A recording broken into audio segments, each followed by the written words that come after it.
દેશવ્યાપી ગૌ સન્માન આહવાન અભિયાન અંતર્ગત છોટાઉદેપુર ખાતે રેલી યોજાઈ। કેન્દ્રીય કાયદાની માંગ સાથે નિવાસી અધિક કલેક્ટરને આવેદનપત્ર આપવામાં આવ્યું।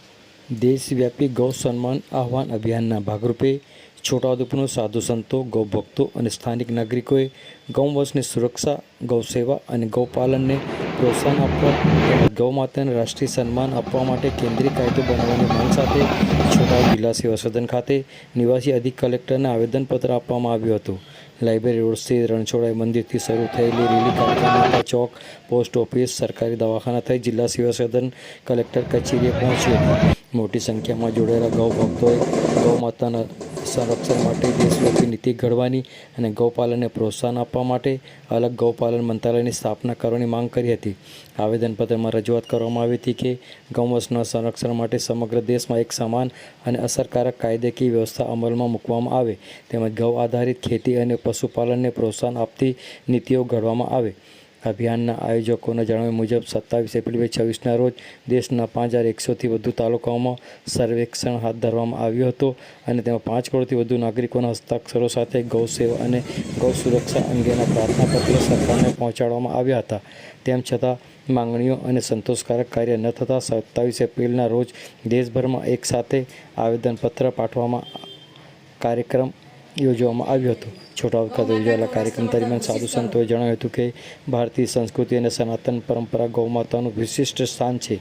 ગૌમાતા રાષ્ટ્રમાતાનો દરજ્જો આપવા, ગૌવંશના સંરક્ષણ માટે અસરકારક કેન્દ્રીય કાયદો બનાવવા અને ગૌ આધારિત જીવનશૈલીને પ્રોત્સાહન આપવા માટે સરકાર દ્વારા નક્કર અને કાયદાકીય પગલાં ભરવાની જરૂરિયાત છે। આવો સાંભળીએ છોટાઉદેપુર ગૌ સમિતિના ઉપાધ્યક્ષ મુકેશભાઈ અગ્રવાલ શું કહી રહ્યા છે, સાંભળો તેઓના। આજે સમગ્ર રાષ્ટ્રમાં ગૌ સેવા આહવાન સન્માન આહવાનનો એક આખો કાર્યક્રમ ચાલી રહ્યો છે સમગ્ર રાષ્ટ્રમાં।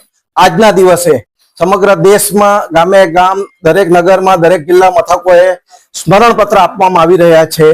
આ સ્મરણપત્ર એક આદરણીય આપણા માનનીય વડાપ્રધાન શ્રી મોદીજીને એક સ્મરણ કરાવવા માટે કે તેઓ એક વચન આપ્યું છે કે ગાયને રાષ્ટ્રમાતા જાહેર કરશે, એનું એક સ્મરણ કરાવવાનું છે। તે પહેલા આપણે એપ્રિલ મહિનાના એન્ડમાં પણ આપણે તે વખતે આખા રાષ્ટ્રમાંથી 5 કરોડ લોકોની સિગ્નેચર સાથે તે વખતે આપ્યું હતું। આજે આપણે લગભગ અંદાજિત 15 કરોડ લોકોની સહી સાથેનું આવેદન મોદીજીને મળે તે માટેના પ્રયત્નો થઈ રહ્યા છે।